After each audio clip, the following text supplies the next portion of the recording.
Park rangers have some of the creepiest jobs out there, being deep in the isolation of woods in the middle of nowhere, where you can run across dead people, murderers, or even something paranormal.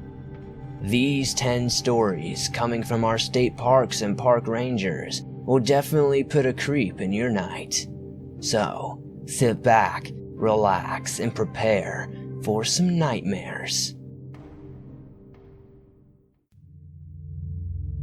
This happened about 3 years ago in Western Maryland. It was late September, and 3 of my friends and I were at a camping trip at a state park outside of Cumberland. We got there pretty early in the afternoon and set up camp because we wanted to hike around a bit before it got dark. Anyway, after we got back to camp and the sun had gone down, we gathered some wood for a fire. We were in the process of building the fire when we noticed a light suddenly appear at the top of the hill by our campsite. We were down in a small valley with steep hills all around us, and it was very dark because it was heavily forested. We all kind of ignored it, thinking it was either the moon coming up or maybe there was a building that we hadn't noticed before. As time went on, I became curious about the light. Like, I needed to go up there and see what it was. My friends didn't share my curiosity and had no desire to check it out. They just kept telling me it was the moon coming up and I was being stupid. To me, the light didn't appear like anything moonlight, and it wasn't really like a moon, so it was starting to creep me out. I took off up the hill and put my mind at ease. The hill was densely forested and full of briars.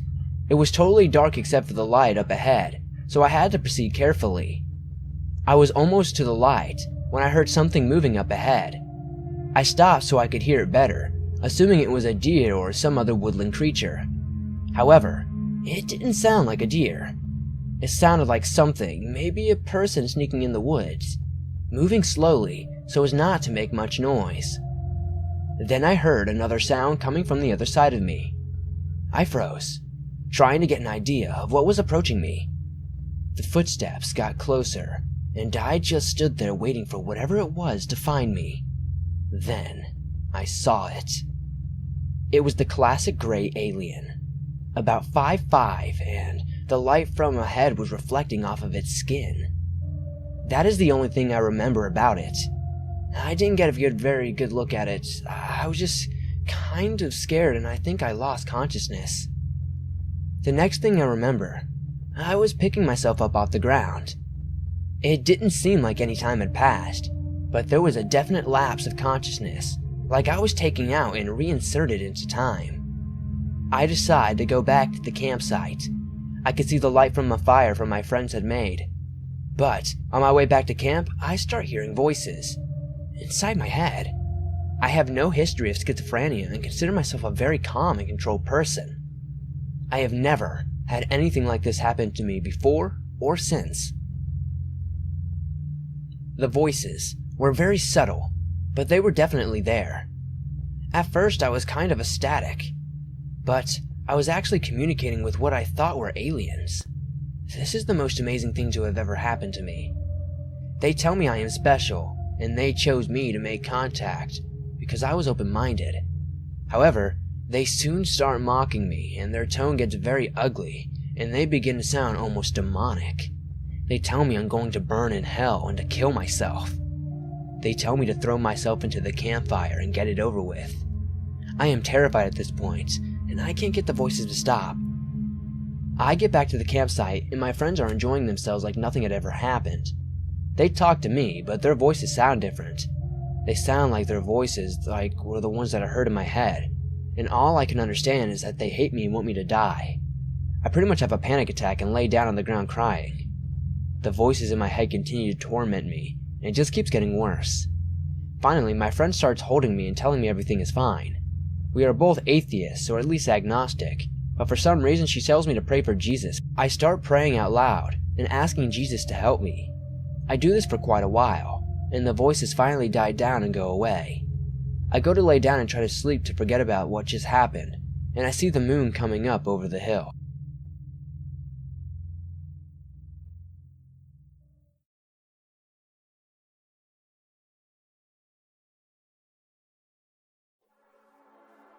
One of my best buddies from college was a geologist major that ended up becoming a ranger in the southeast United States. We haven't spoken in years, as is the case with age, but I remember about 8 to 9 years back he was telling me about an old married couple that he had recently helped out. He had seen them come to the park several days in a row, and found out they were visiting from out west, and they had gotten engaged there decades prior. They had been searching for a spot they'd taken pictures of when they popped the question about having trouble. After looking at the pics and figuring out roughly where they were trying to get to, he escorted them in his vehicle, then hiked them to where he thought that it would be. They found it and he left them there and went back to his station at the entrance. He said he got a weird feeling once he got back, and felt like he needed to wait to see them whenever they left. Well, once it came time to lock up at night, he still hadn't seen them leave, so he reported it. He left his assistant to wait at the shack at the entrance and wait for them where he left them. He went back to try to find them. He found them both there laying down, spooning along the bank of the river. Neither were alive. He called the cops, went through the 9 yards, and went home. The police were able to disclose them to their identities, but weren't sure of anything else initially. Later he learned that the wife was terminally ill with cancer, and they both committed suicide by ingesting some sort of chemical pill combination. They just chose to do it where they had gotten engaged at. My bud wasn't torn up about it.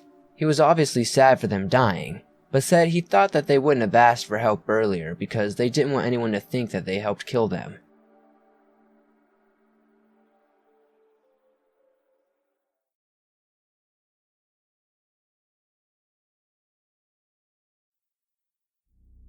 Just to give you a background on me, I am a 29-year-old, and I have been researching and investigating the paranormal since I was the age of 9 in 1998.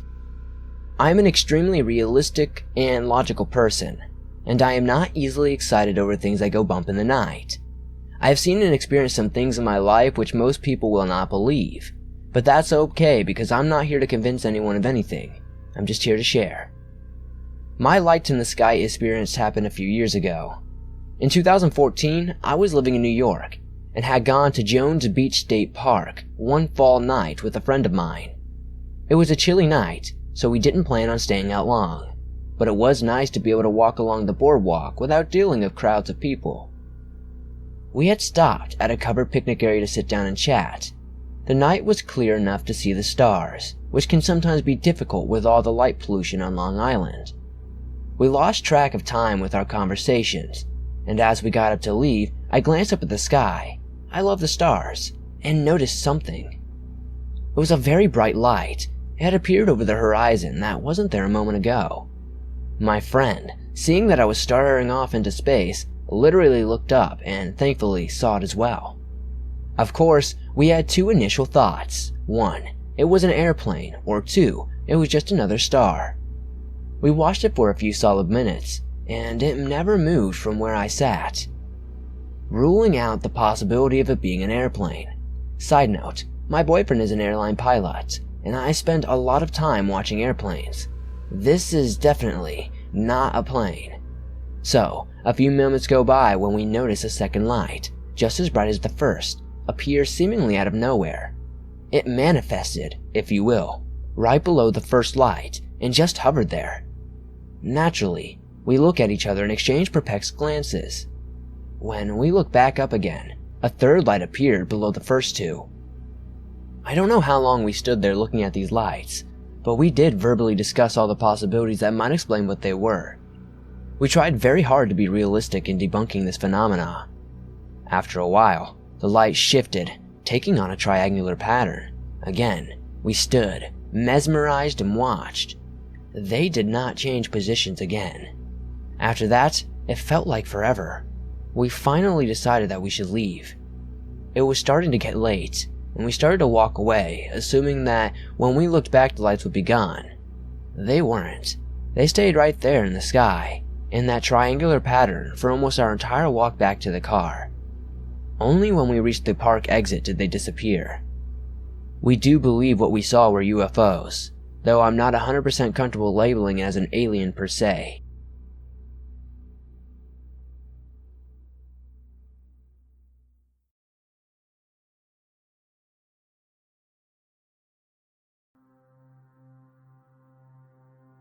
I was working as a prospector's assistant in central Manitoba one summer.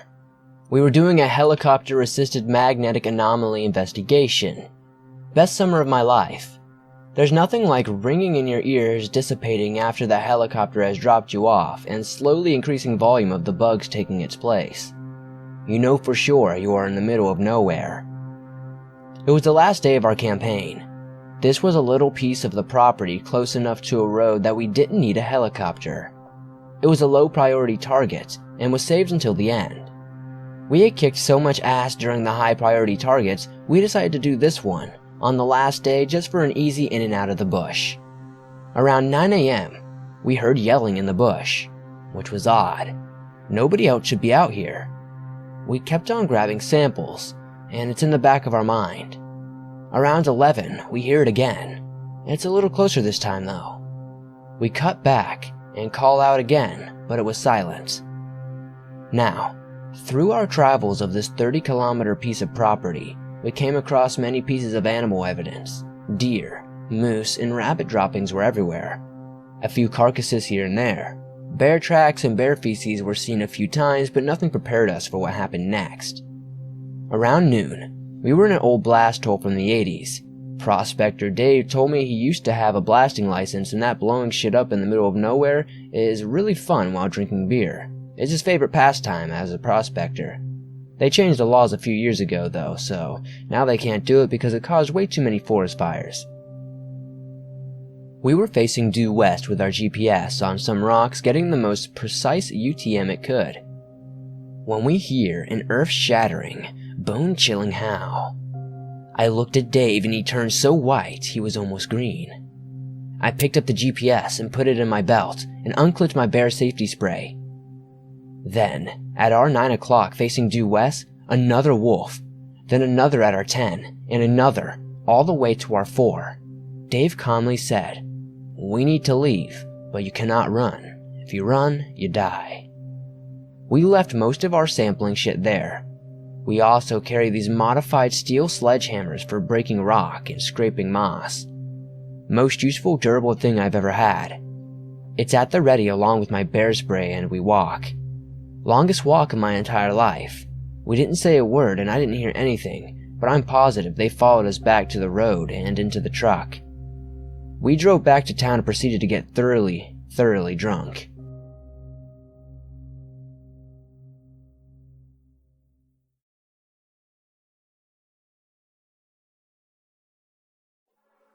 In the 90s, before everyone had cell phones, my Girl Scout troop was camping in a state park when a terrible thunderstorm came through the area. With major flood warnings, the rangers at the park frantically came through every campsite and evacuated everyone to higher ground. Everyone, that is, except for us and the Boy Scouts in the site next to us.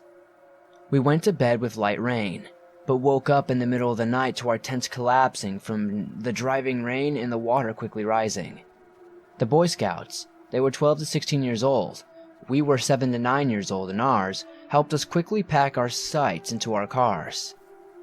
Unfortunately, the roads were too dangerous to drive on, because we couldn't see how deep the water was, and we didn't know if any sections of the road had been washed out. We abandoned all the vehicles that used the map that scout leaders had to find some place that wouldn't be flooded. A few miles away, there were treehouse cabins that were built around a tree and lofted 15 feet in the air. It was decided that we needed to move quickly, and that was our best shot. The older boys and the adults carried the smallest girls when it became clear that the wind was preventing them from staying on their feet. The wind and rain soaked everyone through the skin. We made it to the cabins, and the adults broke in and raided the emergency supplies there for space blankets. There was no way to build a fire because there was no firewood. It had been an especially dry year, and starting campfires was forbidden due to the risk of starting a forest fire. I remember shivering for hours, all of us girls in the middle of a huddle on the floor with the Boy Scouts on the outside trying their best to keep us warm. One of the boys asked if we knew any Girl Scout songs, either camp songs or more of a Girl Scout thing than a Boy Scout thing, or they were just humoring us. We sang every song we knew, and the leaders taught us a few more that they had learned. At some point, we were convincing the boys to sing in rounds with us. Morning came and the rain slowed down to a light drizzle, and a ranger showed up assessing damage to the park. He discovered us and immediately drove us to get help. They returned with a bunch of trucks and all-terrain vehicles. They drove us to a location where doctors were on site to evaluate us. It was sheer luck that none of us had anything worse than the chills. It could have been worse than it was, and they were unbelievably lucky to have survived it all. We could have easily died in our sleep if the flood had come through all at once instead of slowly rising. If the Boy Scouts hadn't been there, then us small girls would not have been able to hike out of there safely. If we had to try to drive, we would have been washed away.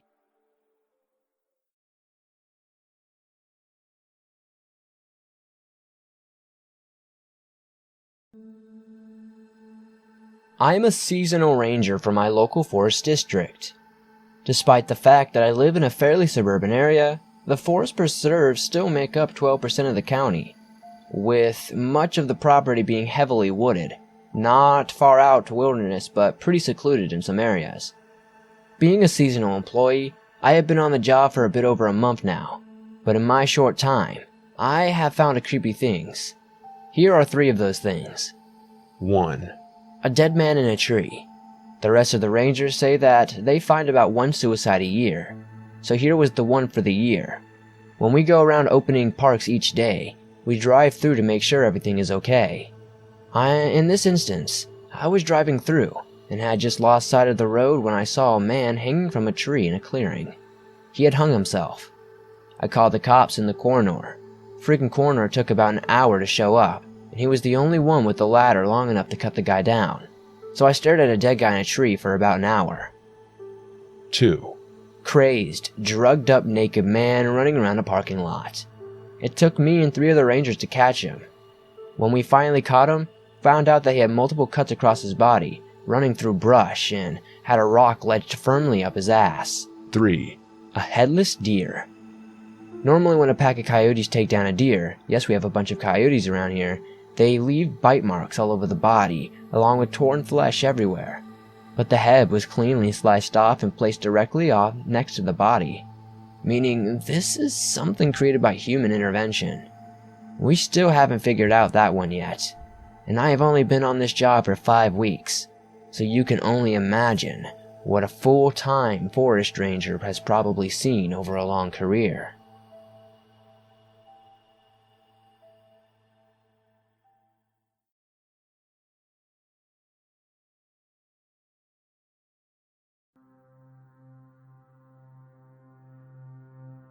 This happened in either 97 or 98.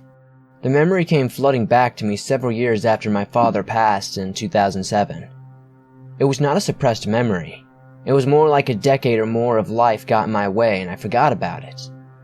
Anyway, I live in the Midwest, and it was either December or January. It was the time of year where high school is in season, but college is not. So, just before Christmas or possibly early January. I know because my brother was home from college, but I was cheering basketball games at the time. My dad was driving me from home from cheering at a varsity basketball game. It would have been after around 10:30 p.m., and either a Tuesday or a Friday, since that's when the games were. We live in the country, and I do remember it was cold and a brisk night. There was snow on the ground and the moon was really bright and the snow was almost sparkling. We came down our country gravel road and came to the top of the hill where all of our mailboxes were. Dad wanted to stop and get the mail. To the right, there are the mailboxes, and to the left is an expansive farm field. There is no other way to put it, but to the left, there was a large, cylindrical object hovering at a slant over the cornfield. The side tipped downward maybe 5 feet off the ground. There weren't any lights on it, and it made no sound. I think we kind of gaped at it for a while, and then we were like, what the fuck is that? I remember my dad saying that he was going to ask the farmer who owned the land if he had bought any new farm equipment. Mind you, this was the dead of winter, and no one would have been in the field with their farm equipment, let alone one that floats middle in the air like that. I remember saying to him, "Dad, that's no piece of farm equipment." And he was like, "Yeah, I know. Let's get out of here," and roared his little Ford Ranger off into the night down to our house. On the very short rest of the way home, we were like, "Oh my God, we have to tell my brother and mom when we get home." However, when we got home, my mom was experiencing a severe gallbladder attack.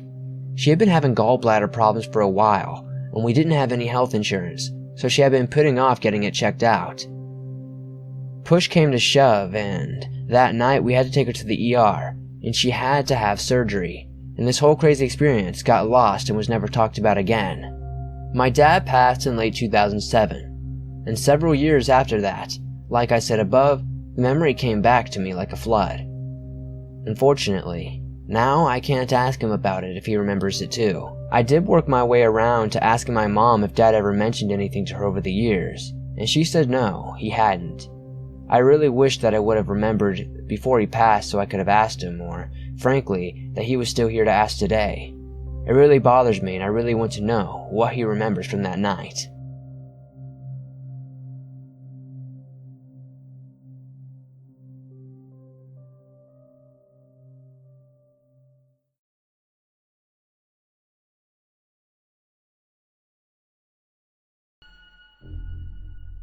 This happened about a year ago. I was 15 at the time, camping with my family, and also a good friend who we will call Zach, who is the same age as me. We were out camping in a campground called Miquelin Lake, which is a campground in central Alberta, Canada.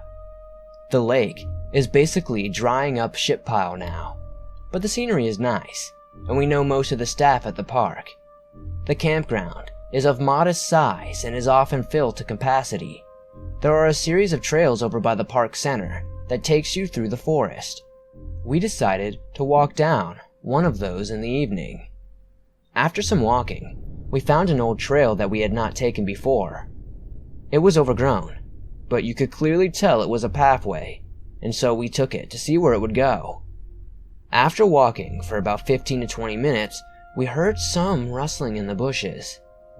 Zach figured it was a beaver, as they were common around here. But I looked, and to my horror, I saw a cougar's face peering at us from behind the bushes. I could barely make out its yellowish eyes, but it did seem like the cougar was moving. And yet, we still heard the rustling in the bushes. I pointed at it and told Zach, and he began to panic. Cougars often try to stay away from humans, but they are getting more common. So, even though they are unlikely, it is not impossible to find one. I told Zach to remain calm and backpedal away with me, and we began to backpedal. I could tell he was scared shitless, but I told him the rustling was probably its young, and we probably stumbled upon its nest by accident. I figured so long we made a point to backpedal away, the cougar would let us go. We backpedaled down the trail for some time. When we felt we were safe, we turned our backs and continued walking. We rounded a corner only to find the cougar standing there on the trail in front of us. It was staring at us, and obviously wanted to attack us. I was shocked at how fast and quietly it was able to pass us. At this point, it was clear the cougar was toying with us, and that an attack is imminent. I had a K-bar knife on me at the time, in case the situation got worse. And so I pulled it out. Truthfully, a knife probably would not save our lives against such an amazing predator, but it is better than having nothing. It's a useful tool, a weapon for hunting or defense. So, it was better than nothing. I think Zach knew the cougar was probably going to attack too, given my reaction to the situation and the cougar's odd behavior. We were both tall for our age, and though Zach was scrawny, I was quite muscular for my age. Even so, if the cougar chose to attack us, we would be in trouble. I told him to backpedal away once again and to stay close. He did not listen though. He booked it. Before I knew it, the cougar was running towards us. It was fast. I chose to fight as my natural response to danger. It was probably also my best chance of survival at this point, as running would be my only result in being attacked and dismembered. Perhaps, if I bought Zach some time, he would be able to get help from people walking the trails, or there was always the possibility that he would rush to my aid. The cougar got close to me, so fast that I barely had time to react. I plunged my knife into its torso, right as it jumped towards me. It growled in pain, but the wound, though it was deep, was not lethal. Perhaps maybe I just hit a rib. It shoved me to the ground, clawed my right hand, forcing me to let go of the knife, and tried to bite my throat while sinking its claws into my shoulders. Zach at this point was running away yelling for help. To be honest, I do not blame him. Yes, he probably should have helped me out while screaming for help, but some people, they're just too afraid and they don't know how to react. I protected my throat with my left arm, which was lucky by my chest, before it clawed my shoulder, so I was able to defend myself. It bit my arm, which was the worst pain I have ever felt. I could hear the sound of its teeth puncturing my arm and ripping it to pieces. I remembered advice from some show stating that shoving your arm down a predator's throat initiates its gag reflex, forcing it to stop biting you at least for a moment. Remembering this, I shoved my arm further down its throat, and the pain got worse, but I was able to fight through it, and thanks to my adrenaline rush. The cougar gagged and promptly let go of after the struggle. This gave me a few seconds at the most to prepare for the next attack. However, I was still at its mercy, and I knew my chances of survival at this point were low. Suddenly, I heard a loud bang, and the cougar let out a small whimper before falling on its side.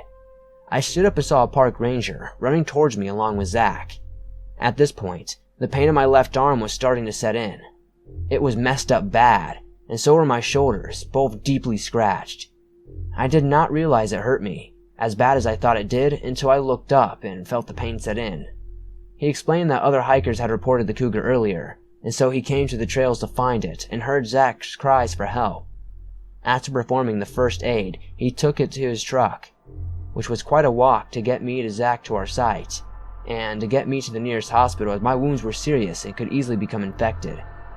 My parents ended up driving me there as the ranger could not leave the campground on duty. Leaving Zach in the trailer at our site, Zach was shaken, but he was amazed that I was still alive. I needed stitches for my shoulders and my left arm, which to this day is still damaged permanently, but it could have been a lot worse. It was a very terrifying moment of my life, and I could have easily died there. Later, after I was treated, I talked to an expert from the park. He told me that the cougar attacked us because it was in pain, and we approached its nest, and it had porcupine quills in its throat. He said that it probably would have left us alone if we did everything right, at least initially. If it wasn't for the quills in its throat, we probably never would have been attacked at all.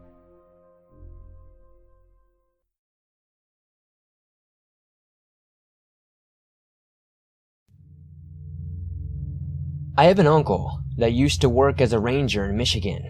He's gone through nights of tigers loose in a campsite without a working flashlight, drunk guys drowning in the rapids, and kids found dead from hypothermia cradled peacefully at the bases of tall pines. But he never seemed disturbed when telling these stories. He saw it as just a part of the job. He took me and my middle brother on a walk through my grandparents' woods one evening, while all the adults made dinner. The other two boys were completely occupied with a video game that was only 2-player, and so our uncle decided that he would give us two some special attention. Especially to me, as being the only girl, I would get excluded from a lot. We walked for maybe 15 minutes before my uncle stopped dead at the swamp area in the woods, a place we went to often to hunt for mushrooms in the summer. But right in the middle of the soggy forest fluke was a 10-foot spiral staircase that none of us could ever remember being there before. It was like someone had built a house and everything, but the stairs had been swallowed up by the swamp. At the top was a very small landing where a welcome mat and carpet sat, completely clean and untouched from what we could tell. I looked up at my uncle, and the look on his face struck me like a cold ice pick. He was terrified, shaking like it was winter, and his eyes darting around on the tree line like he was looking for something. He grabbed our hands and walked fast. I have always been very short and unable to keep up. I found myself being carried all the way back to the house. He set me down only when we were in direct sight of the house and told us not to say anything about it to anyone, especially the boys, and to not go out of sight of the house without him with us. We were very confused and scared, and as it sounded just insane, we kept our mouths shut. I recently went back home to visit and convinced my brother to come with me to see the staircase. Though it took a lot of convincing to get him to come along, and he refused to go without our gun or a 200-pound mastiff, we got out there to the right spot and there was nothing. Just a clearing. No bits of metal, no carpet, just an empty clearing and a nice big patch of mushrooms. Those mushrooms might have been our dinner if our mastiff hadn't growled the moment we stepped towards them. It was probably at a deer, but we left quickly and have never been back or told anyone what we saw.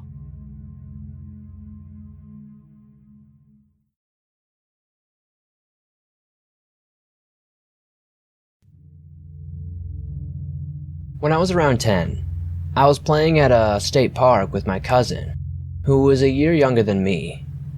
It was a neighborhood park a few streets away from my house, so we were allowed to go there alone as long as we were careful. So, my cousin and I were in this sort of crow's nest thing. We were going up and sliding down this pole. We were pretending to be firemen. At one point, I noticed a white SUV circle around us a few times in the parking lot. Then I saw it again, and again, and again. It wigged me out, so I told my cousin we need to leave, but I wasn't sure if the car would follow us, and I didn't want them to know where I lived.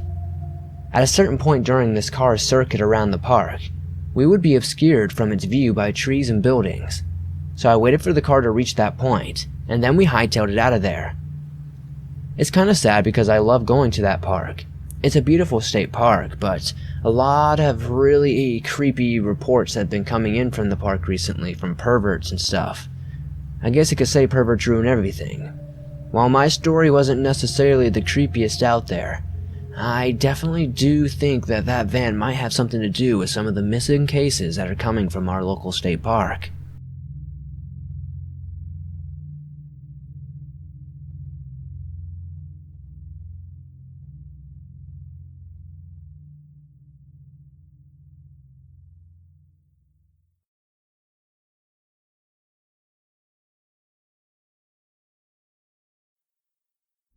Growing up, every summer in July and August, my family would get together to camp out for 2 weeks at White Lake State Park in Tamworth, New Hampshire.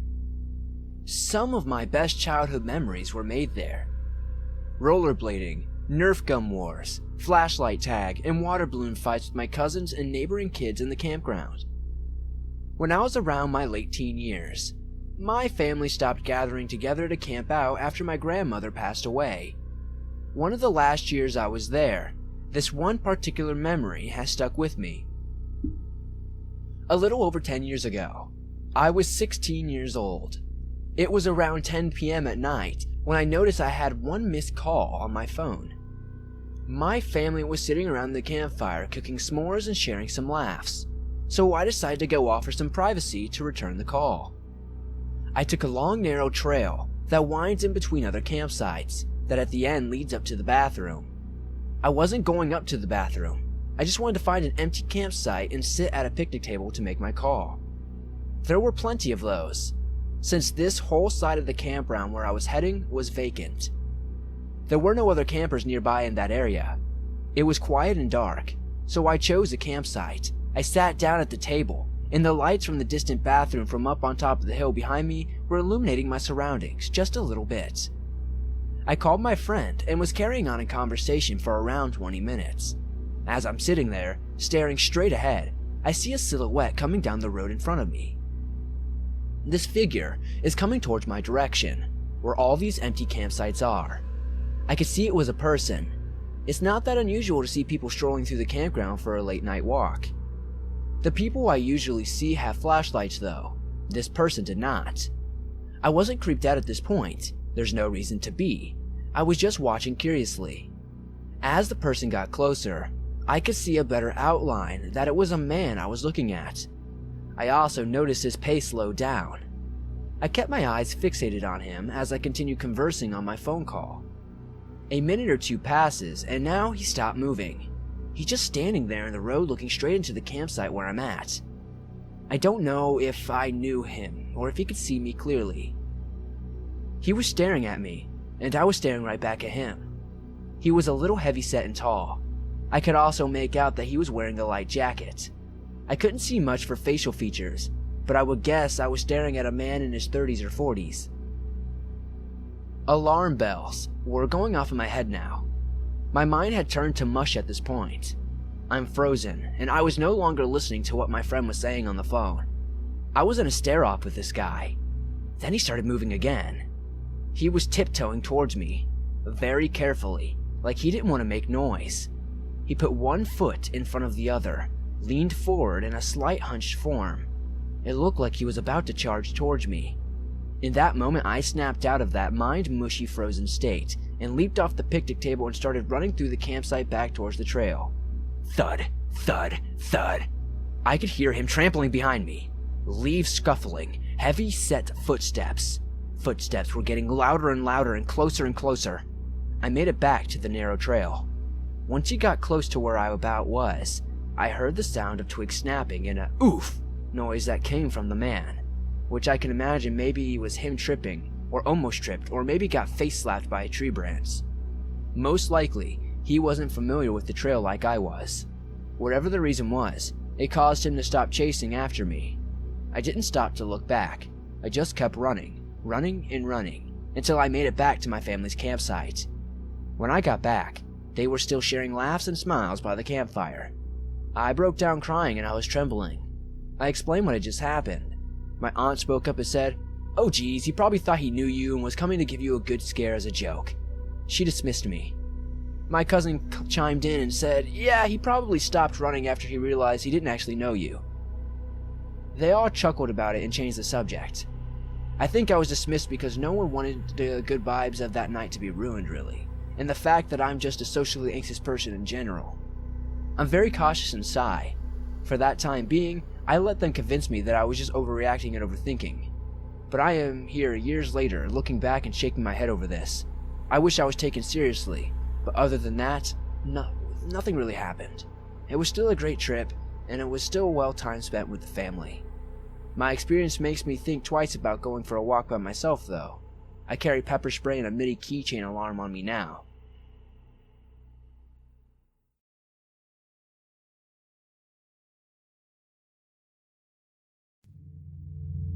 My friends and I decided to head up to a remote part of the Chattahoochee National Forest to spend our Friday night and Saturday out camping. I had been camping before, but this was going to be the first time doing it deep in the woods with basically no humans within a 5 to 10 mile radius and no cell service. We set up our camp near an old logging path. Once we got settled into camp, we made some dinner and shortly after, were getting cleaned up because it was completely dark. And out in the woods, it was the darkest I have ever seen. As the fire started to burn out, we decided to call it a night and head to our tent. At this point, I was already having trouble sleeping. If you've ever experienced the quietness of the woods, you know it's so quiet that it's loud. Every twig snapping and rustling in the leaves had freaked me out. I fell asleep finally after about an hour. I woke up in the late night to the sound of a very large truck and a dog barking like crazy. My friend's tent was right in front of mine, so I immediately hear him whisper to me, "Wake up, now!" I can hear the sound of his shotgun pumping as I'm grabbing the machete I have in my tent. The truck is now driving directly next to our camp, and this dog is going nuts. He stops, gets out, and starts screaming incomprehensible shit. It sounded like somebody yelling at a concert, but with no music playing. Then he takes a piss on the tree and starts laughing hysterically. After what felt like an hour, this guy gets back in his truck and speeds off. We both think it may have been some guy that comes out here to do drugs or other types of illegal shit. But to me, it sounded like someone who was completely mentally insane. I couldn't sleep for the rest of the night, and I hope I never meet that mentally insane mountain man ever again.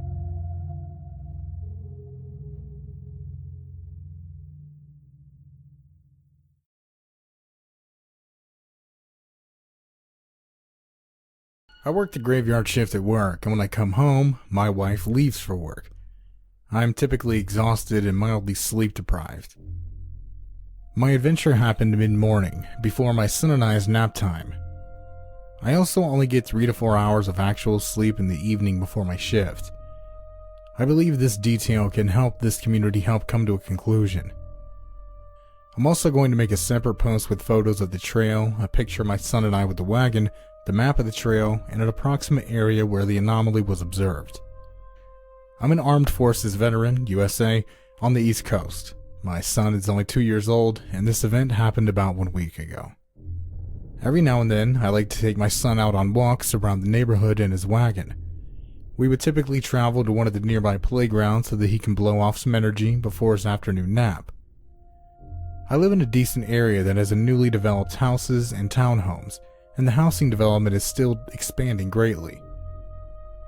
This particular day was beautiful. Lightly cloudy, somewhat hot, but with a frequent cool down due to passing clouds. I thought that today would be a great day to take my son out for a stroll and head over to a newly made playground that I saw on the way home one day. So we set off, packed with a couple of water bottles and a snack just in case. As we were doing a brief tour around the neighborhood, I noticed a state-sponsored and well-maintained trail entrance that I'd never noticed while driving around here. I decided, screw it, it's a pretty nice day, my son likes nature, he won't mind. So off we went on this very distinctive, clear trail with mile markers every quarter mile and yellow markers on trees every 100 feet or so to let you know that you were on the correct path. Everything was going well for the first mile and a quarter. We were fairly deep in the woods, but certainly no more than a quarter mile from the developments at any given time. We came across a bridge that went over a small trench and proceeded for about another half mile after that. Then things slowly started to seem off. The clear yellow markers that were put on the trees started disappearing, probably due to vandalism because the nail was still there, but the marker itself was completely gone. I didn't mind much, because the path was still definitive, deliberate, and well maintained. But then I heard a loud snapping sound that sounded like it was roughly 50 to 75 feet back. I immediately halted the wagon and looked back to see what it was. This is where things got surreal. As I looked back, I noticed that the trail I was walking on lost all sense of familiarity. There were trees I didn't see, certain plants I know for sure went through before, stuff like that. But regardless, I kept my composure and stared deeply into the woods to see what made that snapping sound.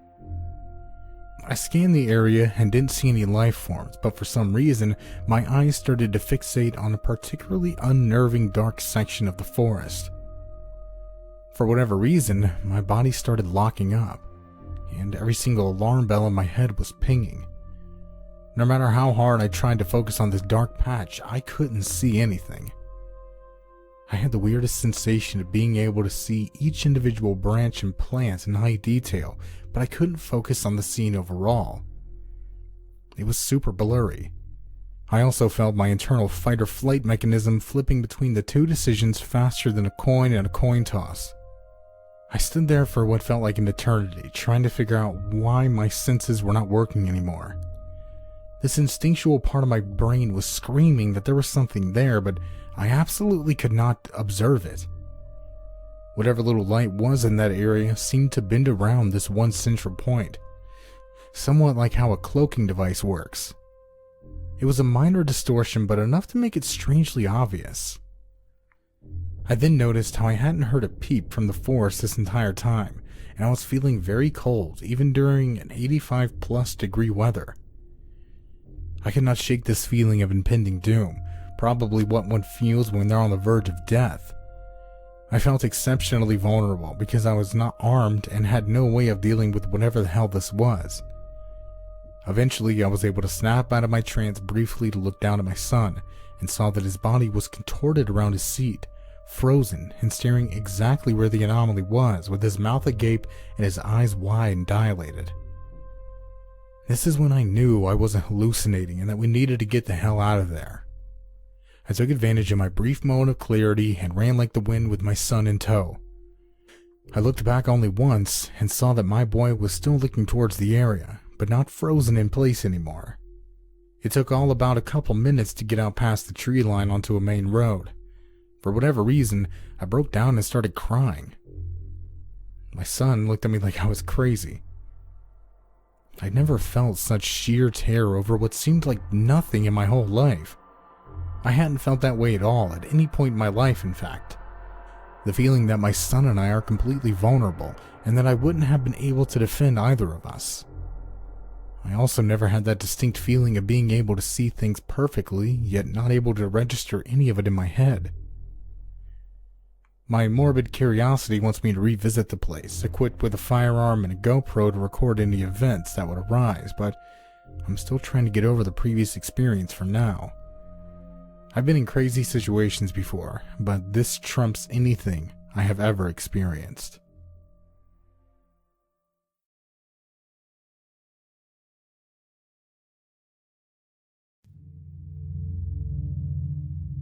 I'm a 15-year-old male, and I've got a pretty interesting predicament.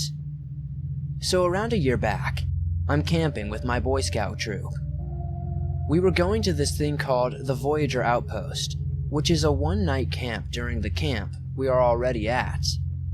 We leave main camp and canoe 2 miles to the backside, where they'd dump us on an island, give us food to cook, and leave. We'd also have to build our own shelter. Seeing as it was July, the weather was amazing. Me and my buddies all had our shelters between 3 trees.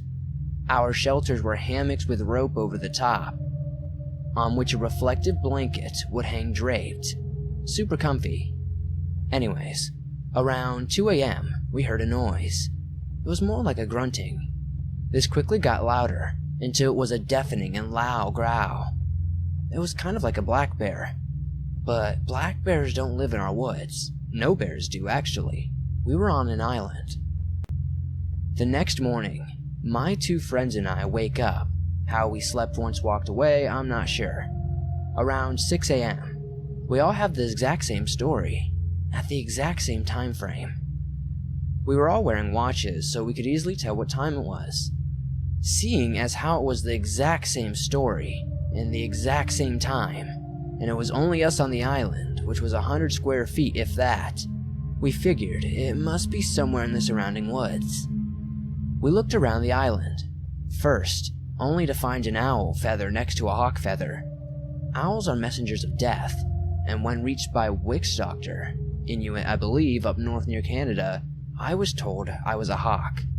At this point, I'm kinda creeped out. We looked in the water and there was nothing, no prints and nothing that looked out of the ordinary. We were surrounded by dense brush on the perimeter of the island, so it would have had to step over the brush if it had feet, making its initial print in the sandy pretty deep. But there was nothing. We get in our canoes and paddle around the island, looking for something, anything, but we just couldn't find anything. Flash forward to yesterday and I'm camping, just a weekender. I go by the stream to relax and stuff. There's a dead hawk. Fresh, no marks, no bullets, no holes. Just dead. Last night an owl flew over my tent as I walked out to take a pee. I decided to hold it. Does anyone have a possible answer as to what's going on? Am I doomed or did I piss something off? Some answers would be greatly appreciated.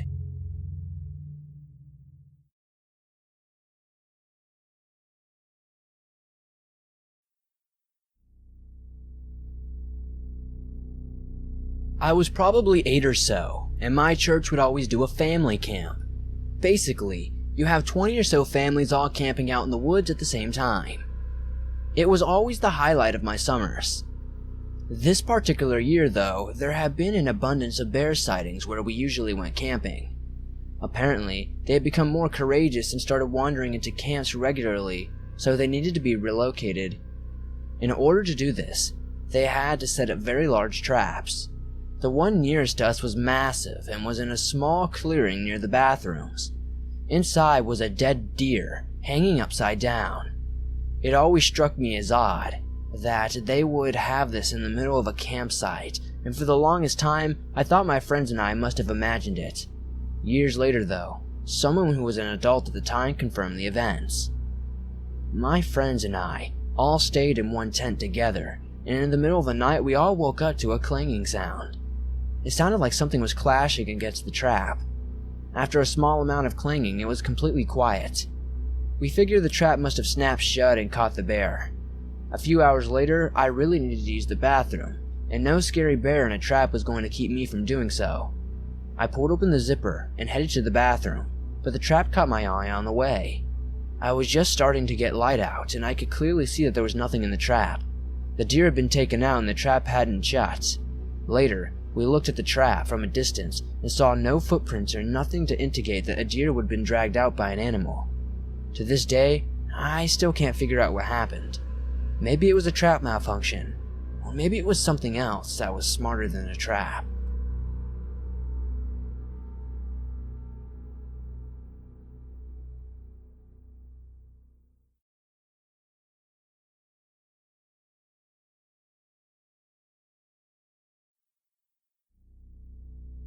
I have a friend that's very big into squatching.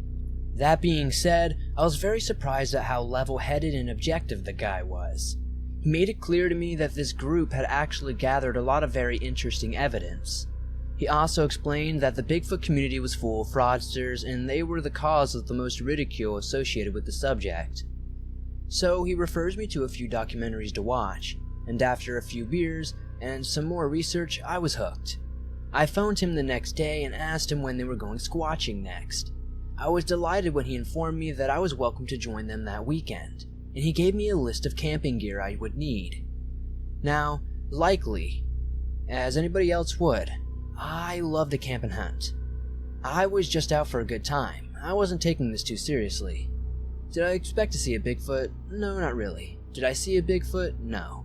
But did we have a very good, interesting time and some unexpected experiences that I have difficulty explaining? Yes. The first was when my friend tried some wood knocking.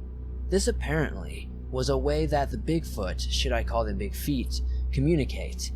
It simply consists of knocking a bat or a board against the tree. So he walks up to a nice tall oak, takes a board, and proceeds to start whacking the shit out of it rhythmically. At this point, he looks like a total jackass, and I'm starting to feel like a jackass just watching him. Then he pauses, and I hear it. Whack, whack, whack, off in the distance. The same as he did. I almost shat a cinder block. Someone or something was responding to him. The fucking squatchers all just smiled and said, "It's good. Sounds like they're still in the area." Good? Bigfoot being less than a mile away from you is good? I had not believed in Bigfoot at any level up until this point, but the forest was starting to look a lot creepier now than it sort of did before. I thought about the prospect of an 8-foot tall hairy North American wood ape carrying me off into the trees for some sweet monkey love and cringed. According to my new buddy, who I'm starting to doubt the sanity of, Bigfoot is mostly harmless. They have been attacks, he says, but mostly they give you a lot of warning and would rather not be seen. I asked him how they warn people, and he says, "You'll see. We're gonna get 'em nice and riled up tonight." Oh great, I'm literally messing with Sasquatch, except there's no beef jerky, it's cold as fuck, and I'm armed with nothing but a machete. I'm actually starting to get a little scared. I was already prairie dogging from the wood knocking exchange, and now I knew that something was just beginning. So the night goes on happily enough. Someone brought some ballpark franks and we cooked on the campfire. Kumbaya, my lord, kumbaya, etc. Shit got real at around 1 a.m. My friend tells me more of the ways to antagonize Bigfoot. He said one of those ways is to play recorded tapes of pigs being slaughtered at the ridiculous volume. Hey, if it worked on Mick Jagger, why not Sasquatch? So he goes on ahead and starts blasting the most blood-curdling shit I've ever heard out of a megaphone. If you've played this shit while I was trying to sleep, I certainly wouldn't like you. And to my utter amazement, first one, then two, and then a lot of rocks started pelting us from the tree line. Now, I know what you're thinking. Oh, it's just rocks, don't be such a pussy. These were big fucking rocks. And I was even more scared when I realized that whoever was throwing these rocks had been standing at the tree line watching us. So under a hail of thrown rocks, we pick up our gear and move camp quickly. My friend informs me that we are completely safe, and I promptly disagree. I felt safer in Somalia. At least, there I had a gun and semi-sane people to get my back. He goes on to inform me, now that we have moved camp out of their territory, they will likely disperse. But I guess he knew his stuff because the rest of the night was pretty uneventful. I didn't sleep for obvious reasons. Now, did I see Bigfoot? No. I tried to look into the trees. I even put my flashlight on the tree line. This caused me to become more of a target for the rocks being thrown, and couldn't make out anything but dark shapes. They did look big, but nonetheless, they could have been pranksters. So I didn't have an encounter with North America's wood ape, and maybe I just had some kind of encounter with pranksters. But nonetheless, I won't be squatching anytime soon, because those events alone were enough to creep me right the hell out.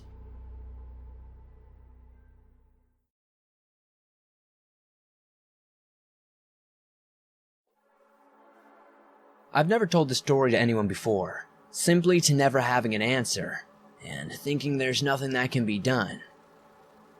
Many years ago, at Wongai Campgrounds in Queensland, Australia, my father, my friend, and I were out camping for a couple of days. Usually it's packed, but we went during the week and got 2 days off school. I can't remember the reason. I think it was just because my dad had a few days off, but that's besides the point. Due to it being midweek, the grounds were empty. We've been here many times before, but never alone. However, we were excited due to having the whole grounds to ourselves, which was pretty cool. Now, we were no strangers to the Australian bush. We know what to look out for. We know how to play it safe.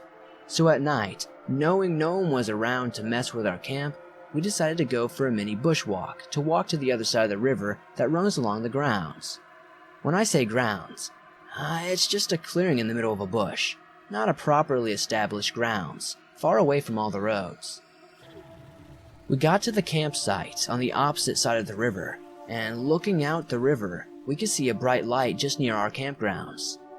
Thinking it could be the fire, we thought we put it out by that time, but we weren't sure, so we walked back through the bush to go to our site, still able to see the large lightning. However, we were going to our side, and we realized that it was not a fire. As we were able to come closer to the river this time, we saw that the light was over the river, not in it, but over it. We were somewhat scared, but thought there was some explanation for it, maybe a torch, or something along those lines. But looking for wherever we were, there was nothing under it. The light was a good 70 centimeters above the water, and still, dead still. The light itself was flickering, sort of like a fire, but it was in no way attached to anything. Just a large, between a tennis ball and soccer ball size, ball floating, giving off a strong fire-like light, but more like a light bulb center. This went on for maybe 30 minutes as we tried splashing the water and trying to figure out what it was, but it didn't move and didn't do anything. It just floated in that one spot, in complete silence, unlike the sound a fire would make. My dad decided to get a torch and his camera, and of course, being the scared 12-year-olds we were, we went with him. As soon as we go to the camp, which was only maybe 100 meters away, the light was gone. We ran back with a torch and nothing was there. No one there and no other campers, just gone. We didn't really talk about it because we didn't really know what it was, how or why. Lights are something that's very popular in the Australian outback, and that's the only explanation that I can think for. But they have no explanation, so it's kind of a dead-end story.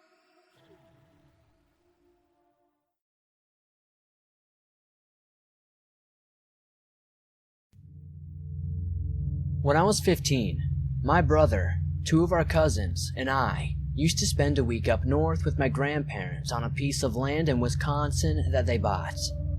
To set the scene, the land was about 5 acres in a rural part of the state, and the neighbors around us were summer people who only came up on weekends, meaning midweek was pretty desolate.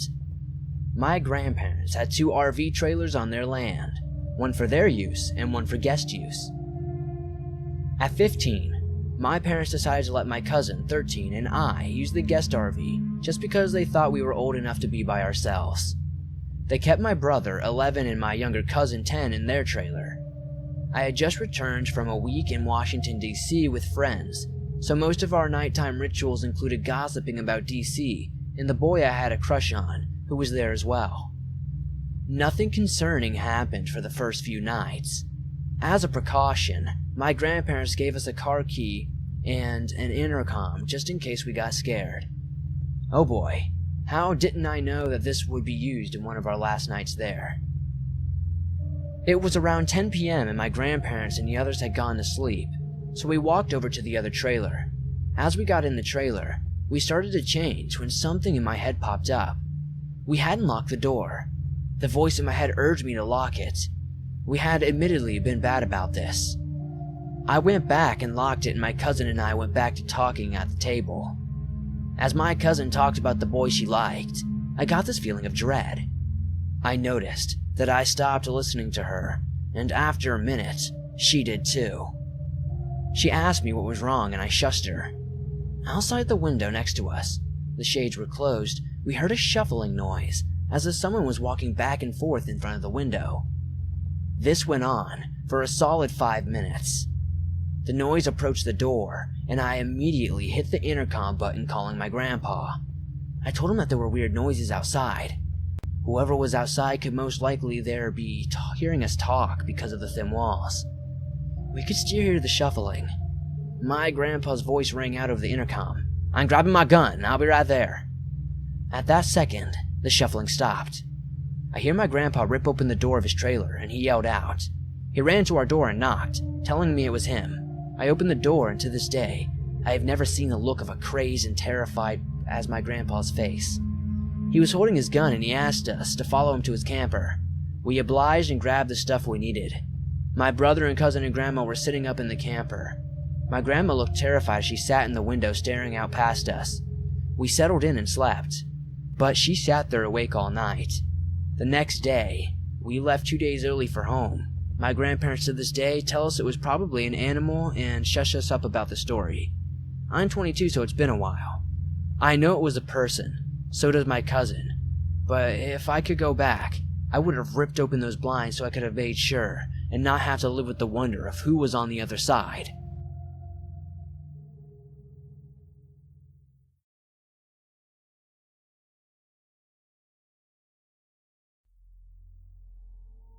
I was on a field trip to our local park. Our teacher decided to let us go on one of the trails. This trail had a larger trail and had a smaller trail inside its loop. The smaller trail had a slimy, stinky pond inside of it. The small trail was on a circular area surrounding the pond, but the pond had an area that went under a little bridge walkway. On one side of the bridge was the pond, on the other side was a flowing tiny creek. My friend and I decided just to take the small trail and stop at the bridge and wait, and then go back to the bus, because we didn't really feel like walking that day. So that is what we did. I remember it being shaded by the trees except for the little bridge, so my friend laid down on the bridge in the only sunny spot, facing the larger trail. You could see the smaller trail from the larger trail. I thought I saw a crawdad. I loved those things and decided I was going to go into the little creek and grab it. I remember thinking that it was convenient that there were stone steps down into the creek. I walked down them and thought nothing of it. I remember standing in the creek and looking down in it. I remember saying to my friend along the lines of something that doesn't look right in this creek. Look at it, it just seems to go on for a long time, but it shouldn't. I mean, it should end at the parking lot, but the parking lot was in front of the trail right outside the tree line. I remember nothing else. Nothing. At some point my shoe was untied, and I stooped down to tie it, and my stomach growled. I said to my friend, "We need to get back." I stepped at the rocks of the creek and onto the bridge. My friend said, "Yeah." I remember me being afraid. I was like, it was feeling spooky here. It seems so late, let's go and hurry. She agreed. We got up and we ran towards the entrance. Our teacher, our classmates, and our buses were gone. But the cops, the firemen, and the principal and our parents were all there. They were getting ready to drag the pond. We had been gone for around 4 hours. Numerous people walked both trails and walked over that little bridge, they said. They were mad because they said we could not have been where we said we were. And they were mad because they thought we were hiding and not coming when they screamed our names. But we weren't lying. My friend and I became distant. We've never talked about it since, not even once.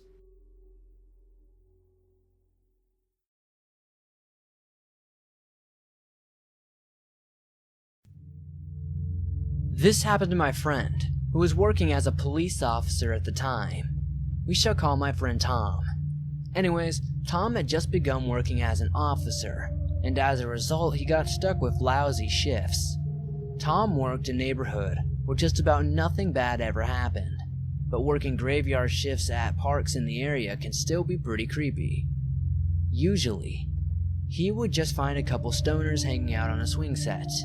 This one night, Tom had a shift at a local park he didn't often go to. It's about 2 a.m. and his only job is to make sure no one is around and all is well. As he's walking around the outskirts of the woods, he sees one man just standing with his back facing towards him on the edge of the darkness of the woods.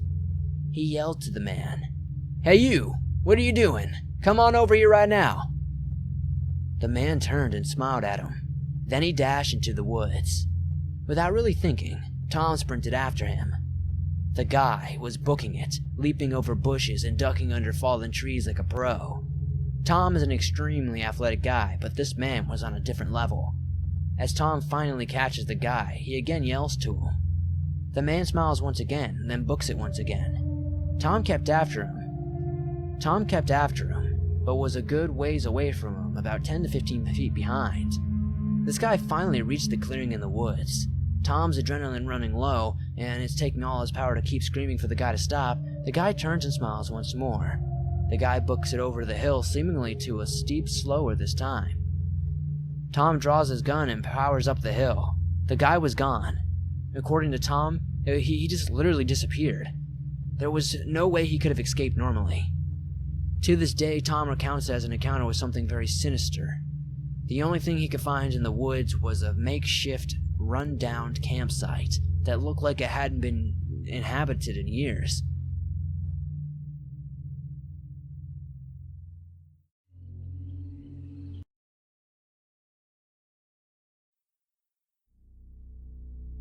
I'm a guy, and about 11 years ago when I was 8 years old, me and my family, my mom, dad, brother, and as well as my brother's girlfriend, who was living with us at the time, went on holiday to Australia to visit some relatives on my mom's side of the family.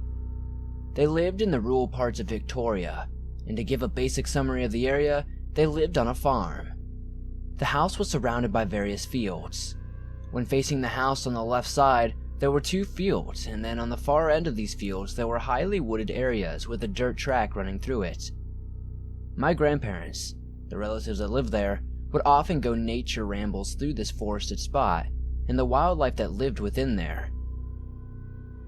My mother, being a dedicated bird spotter, decides to head off with me and Lisa, my brother's girlfriend, into the forest as we both had a fascination with wildlife. We must have been walking along the dirt track for around 10 minutes, taking pictures of the various animals we'd seen. We passed by a line of motorbikes and around 7 bikers having a barbecue. One of the bikers politely smiled at my mother, and she responded with a simple, "Good evening." As we walked past them, one of the bikers approached us and asked us where we were going. We told them, then they informed us that they had been camping in this area for around 2 nights now. They told us to be careful as people had been shooting game in the forest. These people apparently had aggressive dogs, so we were told to be careful.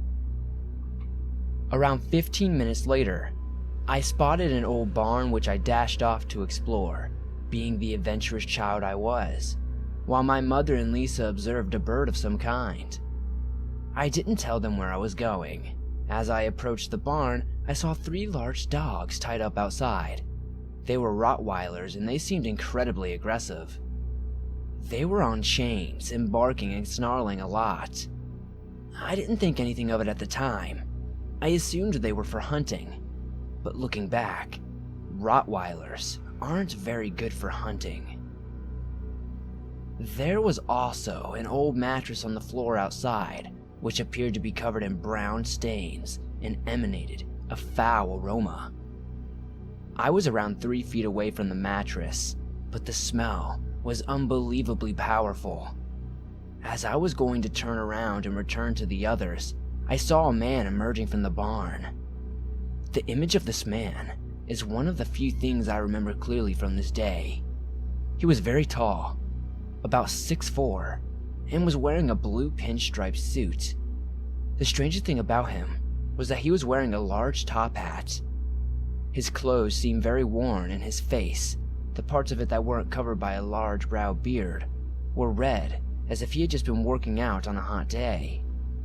I remember the man smiled and approached me. I asked him if he was a magician, which he said no. I look after doggies. Do you like doggies? I told him I did. This is when it started to get weird. He began to approach me and ask if I wanted to come inside and have my picture taken with the dogs. I politely refused and said my mom would be looking for me. He grabbed my hand lightly and said it would only take a second. At that point, I heard my mom shouting to the man, demanding to know what he was doing. She had come looking for me. The man simply let go and just stared at her. She asked him again, in which he continued just to blankly stare. He didn't say a word. My mom immediately grabbed my arm, and me and her, Lisa, walked away as quickly as possible back to the entrance. We got about halfway there when I turned around and told my mother that the magician was following us. She turned around, and sure enough, he was power walking behind us. My mom screamed at him and asked what he wanted. He didn't reply again, simply continued power walking toward us. At that point, my mom began walking even faster to the point that she was dragging me along. The next part of the story is mostly a blur to me. I remember my mom gasping, picking me up and sprinting full pelt with me while screaming for help. My mom tells me that the man had begun running toward us and managed to grab my leg. She said that Lisa jumped on the man's back and scratched all across his face before he threw her on the floor. My mom apparently kicked the man in the testicles, grabbed Lisa off the ground and ran with me over her shoulder. I remember we slowed down shortly afterwards and stopped to catch our breath. We continued walking over for the magician to show up again, but we didn't see him pop out anymore. My mom began to panic and started running with me again. All of a sudden, this man sprints out of the bushes again after us. We were nearing the area where the bikers were camping, and my mom screamed for help. 2 bikers emerged from the tree nearby, and my mom screamed, "That man tried to kidnap my son!" The magician turned around and immediately bolted in the other direction. One of the bikers pursues him, but unfortunately, the magician had a head start. I remember the bikers were incredibly nice, and I soon forgot about the strange man after one of the bikers let me sit in one of his motorbikes. While my mom and Lisa went inside the car, the guy took us to the nearest town and dropped us off at the police station where my mom filed a report. After that, he gave us all a lift back, so he was really nice and we really appreciated that. I never got to thank him at the time as I didn't really understand the situation.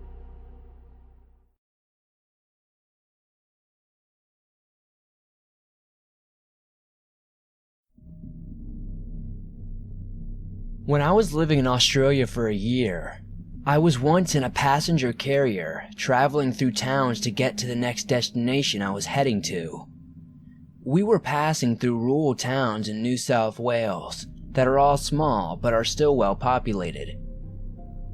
We passed by a field, and this park where families are having picnics and enjoying the day, kids are running around playing, etc. While I'm looking at the park and all the people in it, with my head on the window, I all of a sudden see what looks like a gray zombie walking through the park. It's walking right by families and people sitting down, but no one seems to take notice of this thing. It's sticking out like a sore thumb. No one is looking up, and I assume the freak is in a Halloween costume when it's not Halloween or something.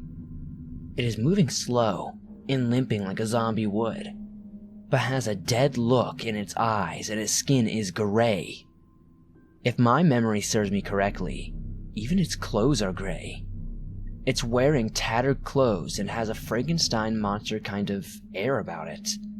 That's the best way I can describe it, like a gray zombie Frankenstein monster.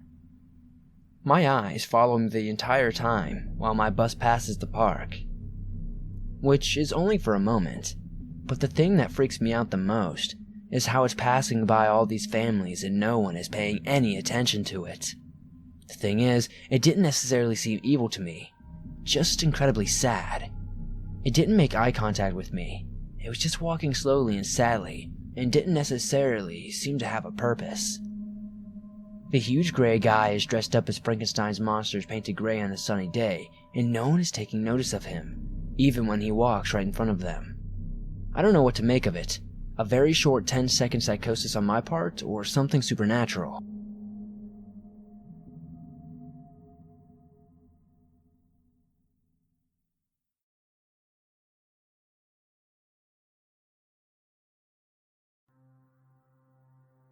This encounter takes place several years ago in a remote part of the Australian outback. For a bit of background, I'm a pretty built, 6'2" dude, and I was around 26 years old at the time.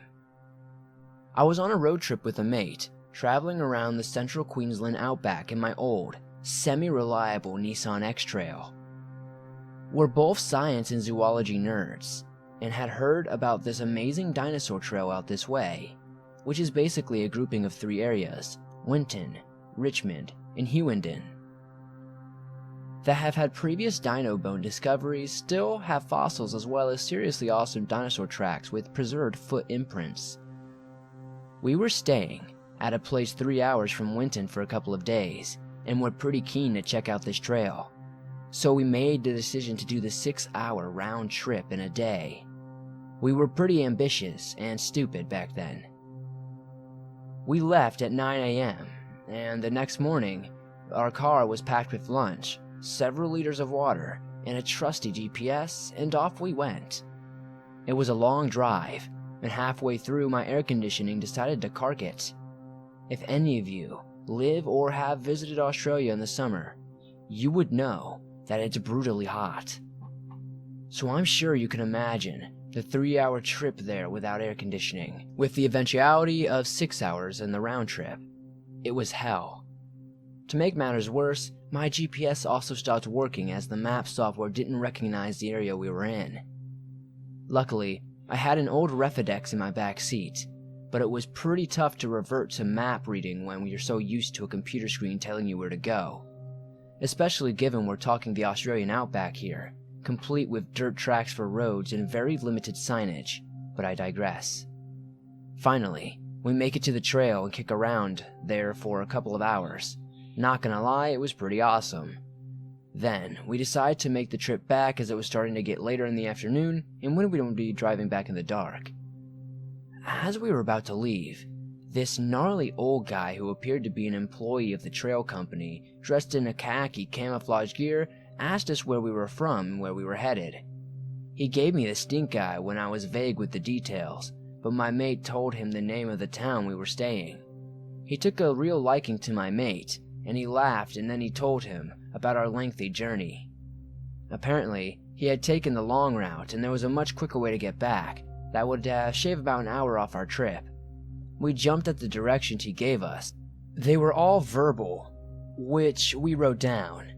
Off we went on our merry way, thinking how lucky we were to have met this old dude who gave us some sweet intel on a shortcut home.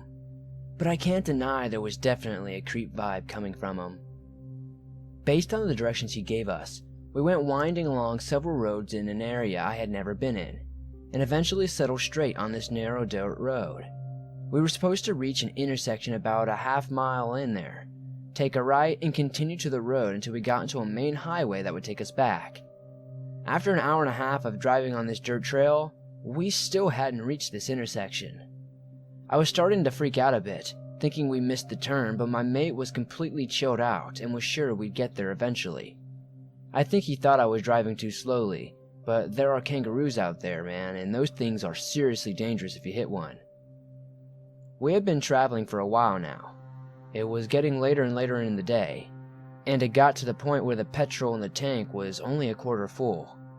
There were no houses, other roads or cars in sight, and I was really not comfortable with where this was headed.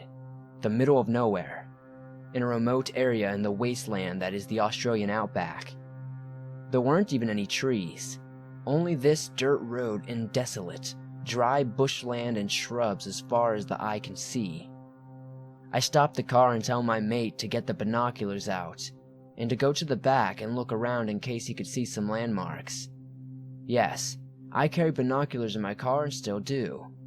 He obliges, and can make just out a house like a structure down in the far distance. So we made the decision to head for that. We figured it could be a house and maybe people would be nice enough to give us some petrol to top us off. As we neared the structure, it became apparent that it was not a house at all. We pulled up out front to see that it was an old caravan that has been burned to a shell from the outside in. It's still got 3 black and partial walls up though, so we can't see all the way in, and it looks like someone's been there recently because there are animal bones strung up all over the place, and a cow skull at the entrance of the caravan. Some of the animal bone things even have grass or horsehair woven into them, and they were arranged like decorations. Then, we see this hand-painted sign that's been staked into the ground with the words, "Moonlight Motel" on it. My alarm bells are ringing loud and clear. I nudge my friend and say, "Let's get the fuck out of here." But he's distracted by something in the distance. It's a car, coming in the direction we had just come from. It would have only been 10 minutes behind us the entire time we were driving, but I never saw it, not even once. It was kicking up a ton of dust, which indicates that it was coming towards us fast. It is at this point that we both hear this crispy scratching sound coming from the burned caravan, like someone is scratching at the wall from the inside. I move a little closer and try to see what it was, and there's a person in there, peeking out at us from a hole in the damaged wall. Then, this childlike voice that is obviously a grown man imitating a little girl giggles and says, "Are you here to play with me?" My mate and I both look at each other and book it out of there, back to the inner sanctum of the X Trail. Just as I am about to reverse out, the other car stops just behind my car, with the high beams on. I can't see the driver, but they're in my way, so I can't reverse out of this. I have no choice but to drive forward and around the narrowly, small little path that goes right by the motel.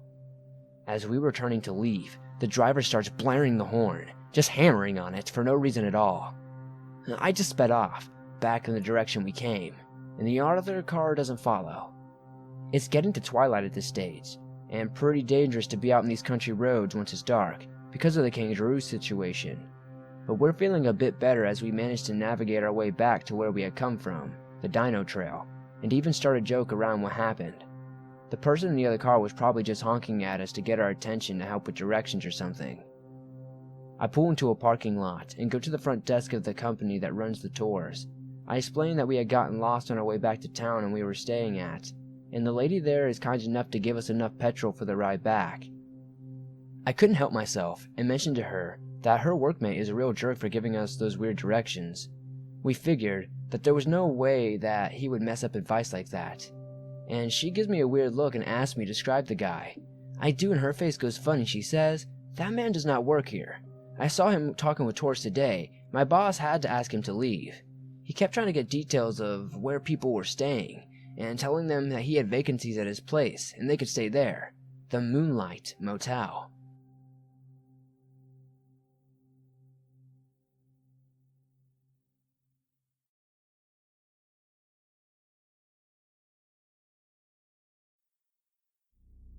When I was younger, I lived in a quite small town in Queensland. The whole town was surrounded by bush in every direction for hundreds of kilometers, and we had so much room to play. This particular story is about the first time we got drunk. In the winter, the level of water would drop significantly, enough for us to camp in the riverbed. My best mate's parents owned a pub at the time, so we were in charge of getting the drinks for a little camping trip we had planned, so we could finally pop our drunk cherry. The place we had in mind was out near an old indigenous settlement where a few creepy things have happened to us over time. So, we made our way down into the riverbank, which was a low on the side that we came in and really high on the other side. You couldn't see the other side through all the trees on the top, and it was kind of unnerving knowing someone could be up there watching you and you wouldn't know. There are about 7 of us kids in the camp, and our parents have no idea where we are or what we are doing. We lied and said we were staying at a friend's place. We set up our camp and built a little shelter for all of us to sleep under. We were all set up and start drinking as the sun is setting. Soon, it's dark and we are full swing mixing drinks and singing songs and throwing stuff into the water, and generally making a whole heap of noise. As we are starting to wind down, one of my friends says how something moved at the top of the riverbank on the steep side. We all say that he is full shit and should calm down, but he is adamant that there is someone up there. So we all start calling out, "Come out, you pussy!" and other such things, being brave well beyond our years. To our surprise, a bearded man wearing straggly clothes and no shoes comes out to the tree line. He stands on the edge of the bank and just stares at us. We all go silent, waiting for him to do something for about 5 minutes, and he just stands there. Then he retreats back into the tree line. We all talk amongst ourselves and get a bit nervous, but we soon forget about it. About an hour later, the guy is back, but he isn't on the bank anymore. He is coming out of the shadows from the other side of the bank and entering our camp. He stands next to our fire and just joins our group of 12-year-old kids and stands there. We are officially a bit scared and don't really know what to do, so we just sit there in silence. Eventually, one of my friends gets the courage to speak to him. "G'day, mate. How are you? Are you okay?"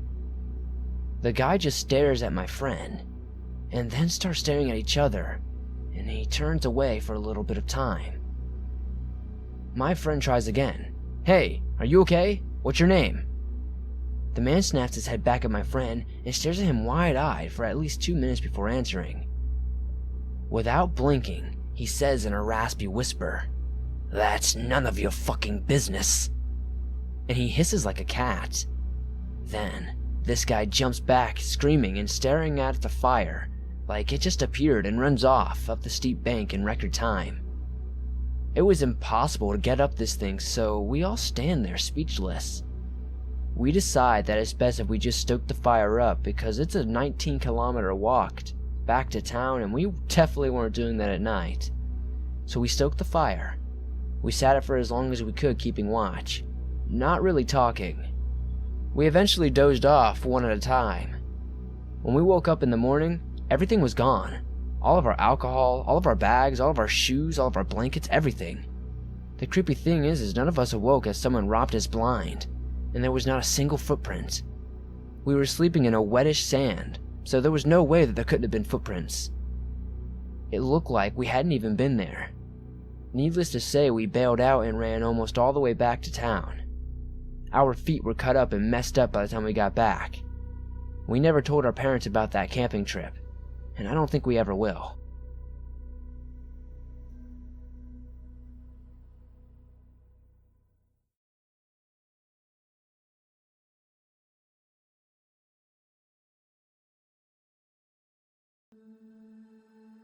This happened about 4 years ago, when I was 19. I was allowed by my parents to take over managing a little house we had in the middle of bumfuck nowhere, which we used to rent out to people throughout the year. There was a manager's house about 3 kilometers away, where I lived during this time. Originally, my father and I would meet the tenants, and then come stay in the manager's house for the first week, and then 2 days out of every month that followed to make sure that everything was okay. As I was a teenage girl, my parents were a little hesitant to start letting me take over by myself. But Dad got in an accident and Mom had to take care of him, so they stayed home while I managed the manager's house full time, as I wanted to move out of home finally. The first 2 lots of people who rented the house under my supervision were great. There was a family of 4 who stayed in March through June, and then a young lesbian couple who stayed August through November. After 2 such successful tenants, my parents and I had pretty much calmed down, and we stopped worrying that one day I'd meet some creeps who would murder me or would use the house as a drug den or something. It was with my guard thoroughly dropped that I arranged for a couple to stay for the month of December. We spoke via email, and they seemed pretty normal. Joe and Laura, husband and wife in their late 40s, who were looking to rent for a month to see if the country life was for them. So after 2 weeks of emailing, the day comes that I'm meeting them in person, at the house that they'll be renting for the next few weeks. When their car pulled up, Joe flashed me a smile through the windshield and jumped out of the car to shake my hand while Laura went to the boot of the car for something. Joe was probably only 2 inches taller than me, a bit of a belly, thinning hair, and smelt like cloves. All in all, not threatening in the least. His face was surprisingly unlined, which made him look a lot younger than he was, but also vaguely disturbing. No crow's feet or laugh lines, as though he had never smiled to have enough etched into them. If you go into the internet, you can find articles about women who hasn't smiled in 40 years. It was reading an article about that which reminded me of this story and made me decide to share it as a matter of fact. It gives her an appearance which makes her look a lot younger.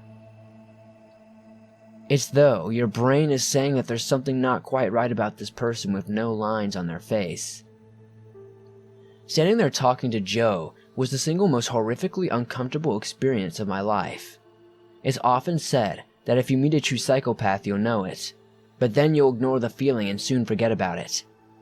The most common theory, that I've heard at least, is that they don't give out the unconscious signals that everyone else does when interacting with people, and that your mind picks up on this lack of tips, and tips you off about them being kind of off. Then, of course, the psychopath will be as charming as they always are, and you'll feel like you are being silly and push the feeling away. The second Joe approached me, my whole body went on high alert. He made a "do you take card" joke before handing me the cash for the month. He said a lot of very complimentary things about the house and the bush around us, but the whole time I could just not shake that feeling that there was something very, very wrong about him. Laura came over and introduced herself, and the feeling just got worse, to the point to where instead of offering to make them some tea and show them around the property, I just handed over the keys and told them to call if they needed anything. Joe gave me another smile as he said goodbye, but I noticed that it didn't even reach his eyes. I almost threw up on the spot. I never told my parents about how much they scared me, but I did tell some friends, so they'd know who to blame if I got murdered one night. Joe and Laura never contacted me throughout the rest of the month.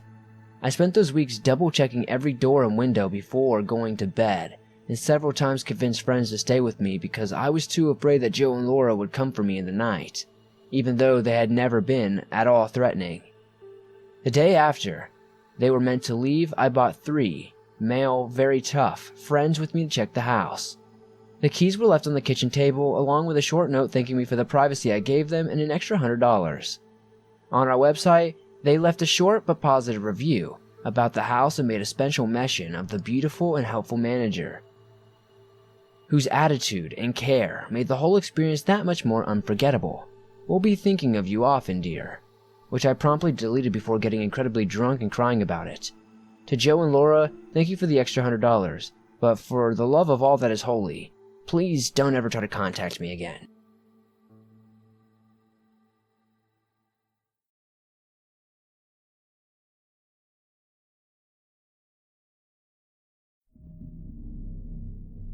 This isn't my story, but it's my father's. My dad has only told this story very few times and has refused to tell this story again. Now, just to elaborate, my dad is a very black and white person and does not believe in anything spiritual or paranormal. And because of this story creeps me out because I know my dad is not the kind of person to lie about these types of things. He does not know to this day what exactly happened in the Australian outback on a night that scared the life out of him. Now, the place where my dad used to mine was practically a desert. A few straggly trees, shrubs, and red dirt. What you would describe it as a typical Australian outback. In the early 1900s, people would build shacks out in this outback, primarily to be close to the mine sites located there. The very few of these shacks that still remain are run down and almost non-existent. Roofs are missing, walls torn down, etc. When my dad was a miner, he was good friends with many Aboriginal elders who were strong believers in the spiritual world. It was on the brink of night when my dad would be driving back from a mine site with an elder. They were also miners. They would pass one of these ruined shacks and apparently it would be lit up like someone had installed a working light bulb. There were no other people or cars or any other type of close civilization. The elder would tell my dad very sternly to keep driving and do not make any notice of the shack, and to never stop and investigate. According to the elder, these shacks were full of bad spirits. Now, this is the story that creeps me out, and the one that my dad will never tell again. My dad would be out of one of these mine sites for days and sometimes weeks. Himself and his two mates had all put down for a caravan that they used to sleep in each night on the mines. This caravan had an attached trailer to carry their tools, eskies, etc. One night, whilst traveling between mines, the three men decided to set up camp next to one of these shacks. Nothing unusual happened while they set up for the night and ate dinner around the fire. It wasn't until the early hours of the morning where things began to become scary. The three men all woke up at the same time to a blood-curdling scream of two women coming from the shack. My dad described the scream as no other, one of pure terror and evil. Startled, all the men jumped up and looked out at the caravan window to see this terrifying sight. The trailer that was once attached to their caravan was spinning on the spot. Keep in mind that for a two-wheel trailer to spin on its back is nearly impossible. The screaming continued, and the three men, all terrified, sped off into the night, not looking back. My dad says they drove silent and scared out of their wits for about an hour before stopping and hesitantly going back to sleep. In the morning, my dad said that there were no visible handprints on the caravan window, and there was nothing else that they could find. They all looked on the dirt below the window, and there were no prints of shoes or feet. It gave the impression that someone was pressed up against the window and looking in. It wasn't until they arrived back at the local pub that they spoke of their ordeal that occurred that night. They mentioned what had happened to the locals and the location of where they had set up camp. The locals all knew of the shack they were talking of, exclaiming that apparently in the early 1900s, 2 Aboriginal women had been raped and murdered in that said shack. Bad and corrupted spirits were only left remaining. A couple of weeks later, my dad and his 2 mates returned to the shack to reclaim their trailer, although it had disappeared into thin air or had been stolen. They decided that the best thing to do was burn down the shack in high hopes the spirits would disappear. My dad has only repeated this story a few times and now refuses to ever say it again. I think that night was the only few that my dad actually was scared out of his wits, and he cannot have reasonable explanation to what happened that night.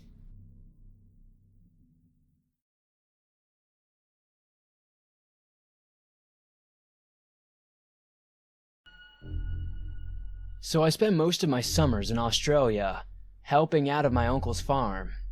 In the family, it's just him, my female cousin, who's never home because of ballet school, and the male cousin. My brother and I were there last summer when I was 14. I got up in the morning and walked into the kitchen, seeing a dude underneath the computer desk. He's just fixing the computer, he'll only be in an hour, my uncle told me. My brother and my cousin went surfing while my uncle went to pick up something from the store. I get weird vibes from this bloke I've just been left alone with. We're in the middle of nowhere and I can't really ask for help too much. He looks kind of like the guy from Smash Mouth, but with a patchier beard and thinner hair. He keeps tinkering away at the computer and I slink down the hall because I want my privacy. I open my female cousin's bedroom door and walk in, put her music on softly, and leave silently after I slam the door. I then crept down the hall a little more, into my male cousin's room, and then roll under his bed.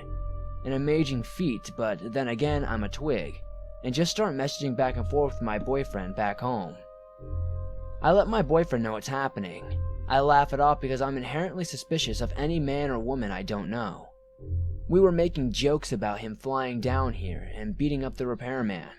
But then I hear footsteps down the hall. The bathroom is right next to the computer room, and the only thing down here is the bedrooms. What did he want from here? I hear my female cousin's door open, and he goes inside. Since she has laminate, I can hear him walking around. Her bathroom door creaks and I hear him pull it open and leave the room. He was definitely looking for something or someone. My cousin's door creaks open and he steps inside the room that I'm currently hiding in. Thankfully, my cousin has a lot of shit under his bed, so I wasn't found. This dude is muttering to himself as he opens the bathroom, the closet, then leaves again, walking around the house. I'm freaked out at this point, but it gets way worse. Our car pulls out in front. It doesn't have any familiar sound of my uncle's truck. A phone rings and the dude picks up. No, I can't find her. I think she left or something. There's a pause and I fiercely message my boyfriend, thoroughly and utterly spooked. Fine, but they're gonna be back any minute. Move fast. I can't believe this is happening. People entering the house. I couldn't tell how many footsteps, but I later learned it was 2 sets. I stupidly roll out from under the bed so I can grab the phone on my cousin's nightstand. I couldn't use mine because it's a Canadian phone, and fuck those roaming charges. I'm about to dial 911. Then, I get that moment of, oh fuck, I'm in a different country. What's the number for 911 here? So basically, I'm holding this pizza-shaped phone, going shit, when 3 dudes walk into the room. More repairman? I ask them, trying very hard to play dumb. Right now, my boyfriend is messaging me like a madman because I sent him, call 911. I'm holding a phone and looked very pale and shaky, which isn't good because I know what they're up to. They just fall into the room, and I have never been more glad to hear, "What the fuck are you doing?" So my brother walks in, soaking wet, holding a surfboard, looking very menacing, and these dudes are cornered. They start making excuses, and by the time their sorry asses are done trying to explain why they've trapped a very scared-looking teenage girl in a bedroom, my overprotective uncle shows up, holding a bag of milk and some frozen curly fries. He flips shit. Much beating ensues. Long story short, I almost got terrorized by 3 older men, and they ended up looking like a child with purple and red crayons, got bored and drew all over them by my uncle.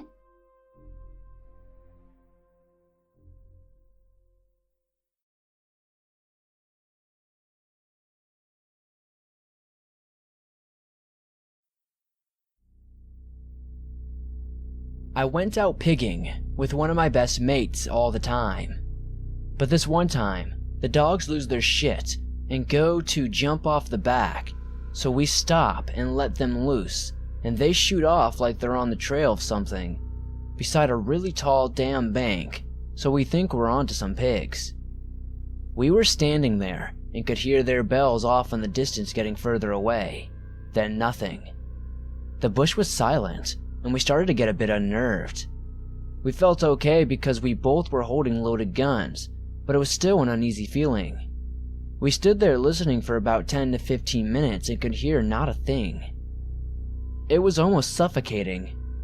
So, my friend and I started calling the dogs in. He is calling for a good 15 minutes, and we were still hearing nothing. So he says, fuck this, we're going to look for them. As he turns the car on, we hear bells come from behind us in the tree line, which we thought was weird because it was the opposite directions which the dogs had left. So we turned around listening, and my mate starts calling out to them to come from behind us, and here comes the dogs, without their bells on.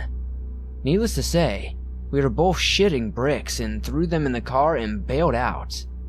The whole time, the bells were just jingling like something had them on. Weird thing is that we were a good 400 kilometers from the closest civilization. So we shit bricks and were uneasy for the rest of the night.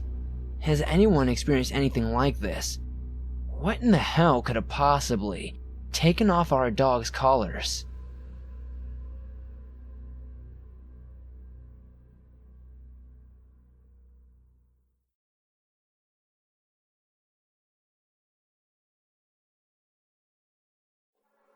In the 90s, before everyone had cell phones, my Girl Scout troop was camping in a state park when a terrible thunderstorm came through the area.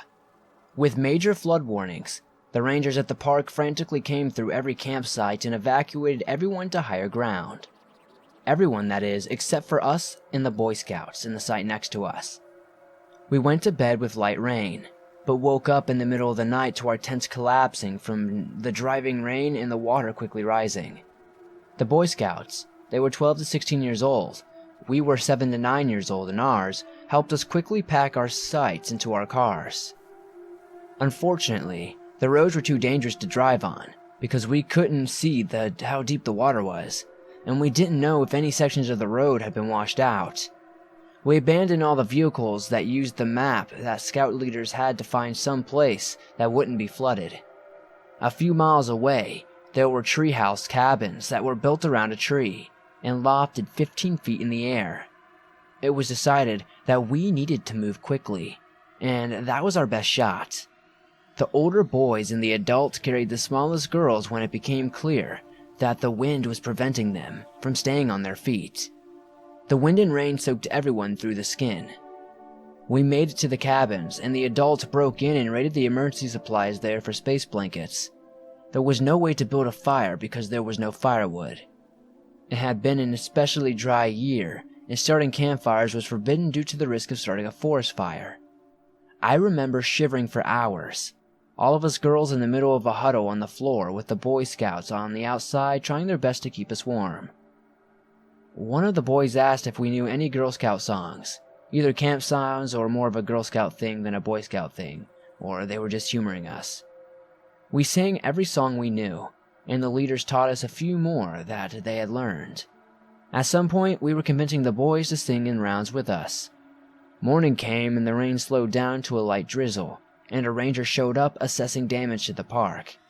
He discovered us and immediately drove us to get help. They returned with a bunch of trucks and all-terrain vehicles. They drove us to a location where doctors were on site to evaluate us. It was sheer luck that none of us had anything worse than the chills. It could have been worse than it was, and they were unbelievably lucky to have survived it all. We could have easily died in our sleep if the flood had come through all at once instead of slowly rising.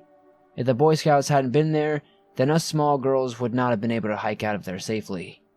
If we had to try to drive, we would have been washed away.